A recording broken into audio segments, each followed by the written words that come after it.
నమస్తే, welcome to Leo. మనతో ఉన్నారు సీనియర్ జర్నలిస్ట్ కనకదుర్గ వడ్లమాని గారు. మేడం నమస్తే. నమస్తే అండి. సొంత చెల్లెల పైన జగన్కి ఎందుకు ఇంత పంతం? అదేవిధంగా చూసుకుంటే తల్లిని కోర్టుకి ఇచ్చారు, చెల్లిని రోడ్డు మీదకి ఇచ్చేశారు. అదేవిధంగా చూసుకుంటే మేనల్లుడు మేనకోడలకు సంబంధించిన ఆస్తులు లాక్కున్నారు. మరో చెల్లి సునీత గారికి సంబంధించి దాదాపు 6 ఏళ్ల నుంచి వెంటపడుతున్నా సరే కొంచెం కూడా న్యాయం చేయాలని కూడా అనిపించలేదు. సో సొంత ఇంట్లో ఉన్న మనుషులకే సరైన న్యాయం చేయనటువంటి జగన్ ఇప్పుడు నిజంగా 2029 ఎన్నికల్లో ఎలాంటి ఫలితాలు చూడబోతున్నారు? మనం చూసాం 2024 ఫలితాలే 151 నుంచి 11 స్థానాలకు పడిపోయారు. ఎందుకంటే అప్పటికి తల్లి చెల్లి ఉసురు తగిలింది కాబట్టి.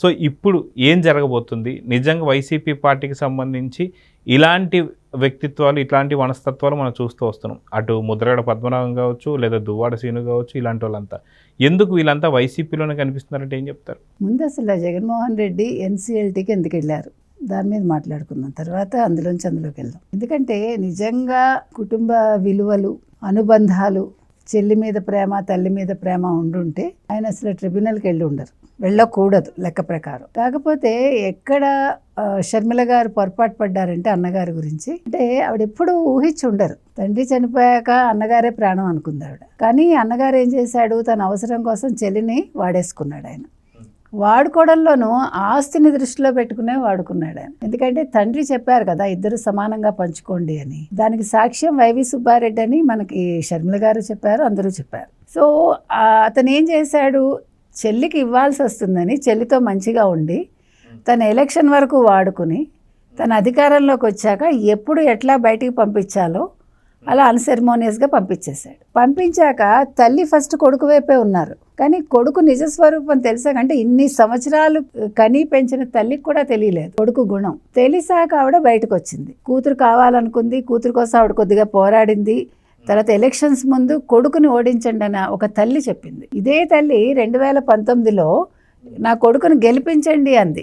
కానీ 5 ఏళ్లలో ఆవిడకి నరకం ఏంటో చూపించాడు కొడుకు. అంటే ప్రజల కంటే కూడా ఇంట్లో కుటుంబ సభ్యులకు కూడా నరకం చూపించగలిగాడు. అంటే గతంలో కూడా విజయలక్ష్మి గారు అన్న మాట ఒకటి గుర్తొస్తుంది. గతంలో విజయలక్ష్మి గారు ఉండి నిజంగా ప్రతిపక్షానికి అంటే టీడీపీకి కావచ్చు కనీసం ప్రతిపక్ష హోదా కూడా రాకూడదు అని చెప్పి విజయలక్ష్మి గారే అన్నటువంటి సందర్భాలు మనం విన్నాం. కానీ 24 ఎన్నికల్లో ఏం జరిగింది అంటే ఏం చెప్తారు? ఎగ్జాక్ట్గా అంటే మనం మనసు పెట్టి కోరుకుంటే అది మనకే తగులుతుంది. మీకు అర్థమైందా? ఆవిడ ఏ ప్రతిపక్షానికి రాకూడదు అనుకుందో అదే ప్రతిపక్షానికి ఇప్పుడు రాలేదు. It is right. ఆ రోజు ఆవిడ ప్రతిపక్షానికి రాకూడదు అన్నారు, కానీ ప్రతిపక్ష హోదా వచ్చింది తెలుగుదేశానికి. ప్రతిపక్ష హోదా రాకూడదు అనుకున్నారు కాబట్టి ఇప్పుడు కొడుక్కి ప్రతిపక్ష హోదా రాలేదు. అందుకని మనం ఆలోచించి మనం ఏదైనా ఒకటి కోరుకోవాలి అనేది మనకి ఇక్కడ అర్థమవుతుంది. అంటే మీ మనసు స్వచ్ఛంగా ఉంటే కరెక్ట్గా అది ఎవరికి తగలాలో వాళ్ళకే తగులుతుంది. అంటే మీ కోరిక స్వచ్ఛంగా ఉంది కాబట్టి ఇప్పుడు స్వచ్ఛంగా ఉంది కాబట్టి 5 ఏళ్ళు ఆలస్యంగానైనా కూడా అది ఎవరికి తగలాలో వాళ్ళకి తగిలింది. కాబట్టి తల్లి కోరిక సబబే. ఆ రోజు ప్రతిపక్ష హోదా రాకూడదు అనుకున్నారు, కొడుకు అధికారంలోకి రావాలనుకున్నారు. దేవుడు కరెక్ట్గానే చేశాడు. ఒక్క ఛాన్స్ అన్నారు, ఒక ఛాన్స్ ఇచ్చారు. తర్వాత ప్రతిపక్ష హోదా లేకుండా 2వ ఛాన్స్కి చేశారు. సో ఇప్పుడు ఏం జరిగింది, ఆవిడ కూడా గుర్తించి కొడుకు మనస్తత్వాన్ని కూతురికి సపోర్ట్ చేసి ఆవిడ సరస్వతి పవర్ ఏదైతే ఉన్నాయో మొత్తం ఆ షేర్స్ అంతా కూడా కూతురికి బదలాయించింది. నిజంగా జగన్మోహన్ రెడ్డి నాకు ఆస్తులు కాదు ముఖ్యం అంటాడు కదా, నేను చాలా పేదవాడిని, పేదల పక్షపాతిని అన్నట్టు మాట్లాడతాడు కదా. మరి అంత పేదవాడికి ఈ షేర్స్ ఎందుకంత ముఖ్యం అంటే జగన్మోహన్ రెడ్డి నేచర్ ఏంటంటేనండి చాలా క్రూర మనస్తత్వం అంటాం చూడండి మనం. అట్లాంటి మనస్తత్వం. అంటే నాకు దక్కంది నా చెల్లెలకి దక్కకూడదు. ఇప్పుడు నాకు ₹1,00,00,000 నా దగ్గర ఉందండి, అయినా కూడా నాకు ఆ షేర్సే కావాలి. మా నాన్న నాకు 100 కోట్లు ఇచ్చాడండి, అయినా నాకు సరస్వతి పవర్ షేర్సే కావాలి. మీకు అర్థమైందా? అంటే నేను నాకంటే కూడా అంటే నేను బాగోవాలని అనుకుంటాను, నా పక్కవాడు బాగోకూడదని కోరుకుంటా. అది జగన్మోహన్ రెడ్డి మనస్తత్వం. అందుకని చెల్లికి ఎప్పుడైతే ఆ షేర్స్ వెళ్ళాయో దాని మీద ఎంత గందరగోళం చేశాడు. అసలు సిగ్గు లేకపోతే వైసీపీ వాళ్ళు చెల్లికి ఇచ్చిన షేర్స్ గురించి, చెల్లికి ఇచ్చిన ఆస్తి గురించి మాట్లాడటం ఏంటి?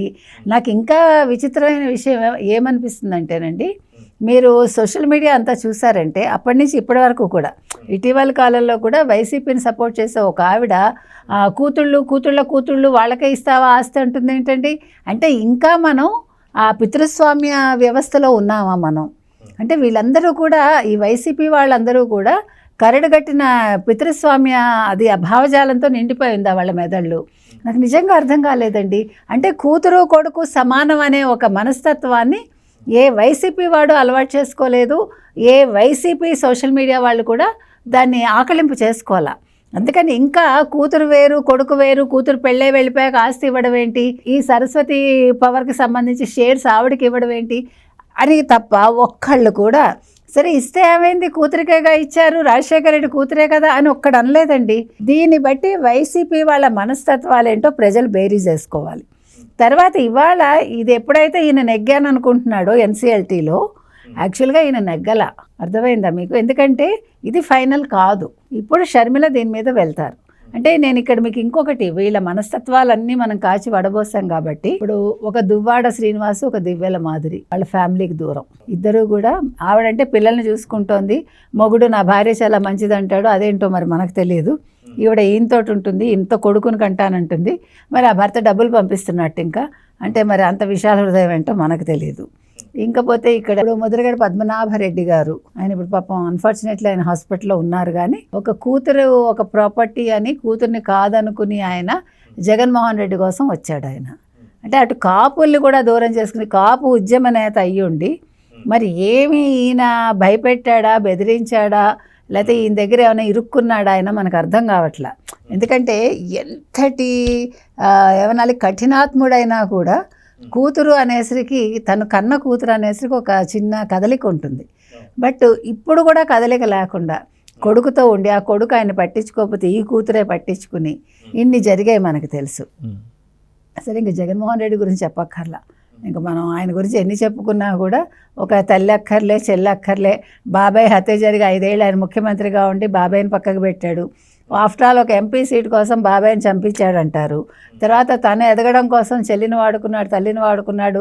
నారాసురు రక్త చరిత్ర, బాబాయ్ గొడ్డలి పోటీ, ఇన్ని జరిగాయి. సో ఇప్పుడు నేను ఇంత జరిగినా కూడా ఇంకా కింద పడ్డా నాదే పై చేయి అంటాడు. జగన్మోహన్ రెడ్డిని ప్రజలు కోరుకున్నారంటాడు.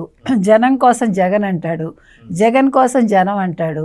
అక్కడ జనం రారు, ఈయన ఏమంటారు డబ్బులు ఇచ్చి తెచ్చుకున్న జనమేమో అక్కడ అకృత్యాలు చేస్తూ ఉంటారు. మళ్ళీ నన్ను ఎక్కడికి వెళ్ళనివ్వట్లేదంటాడు. అంటే నేను ఇవన్నీ ఎందుకు చెప్తున్నా అంటే ఆయన మనస్తత్వం మార్టల్లా. ఆయన ఆస్తులు ఆస్తులు ఆస్తులు ప్రజలక్కర్లా.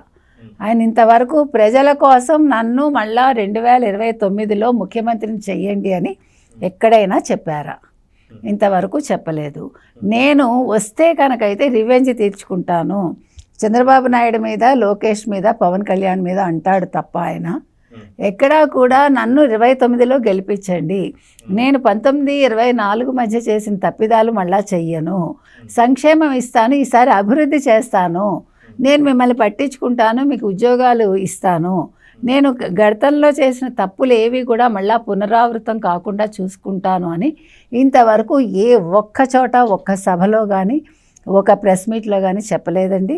ఈవెన్ వైసీపీ వాళ్ళు కూడా ఇవాళ కూడా గోరంట్ల మాధవ్ లాంటి వాళ్ళు మేము వస్తాం 29లో మీ సంగతి తేలుస్తాం అంటున్నారంటే, జగన్మోహన్ రెడ్డి వాయిస్ వాళ్ళు వినిపిస్తున్నారంటే జగన్మోహన్ రెడ్డి మనస్తత్వం ఏంటో ఇప్పుడు అందరికీ ప్రజలకు అర్థమైందండి. ఒక చెల్లికి ఇచ్చిన షేర్స్, తల్లి ఇచ్చిన షేర్స్ని నాకు ఇచ్చినవి చెల్లికి ఎలా ఇస్తావు అని దెబ్బలాడి కోర్టుకు ఎక్కుతున్నాడంటే ఇంతకంటే సిగ్గుచేయట్లేదండి.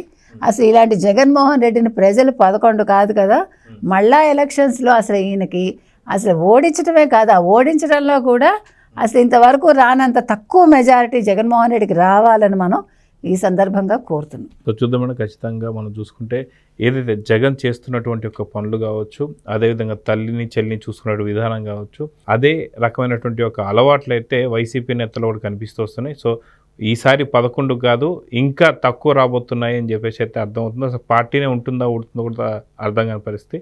సో చూద్దాం జరగబోతుందో. నమస్తే. నమస్తే. Please subscribe to Leo News for more videos.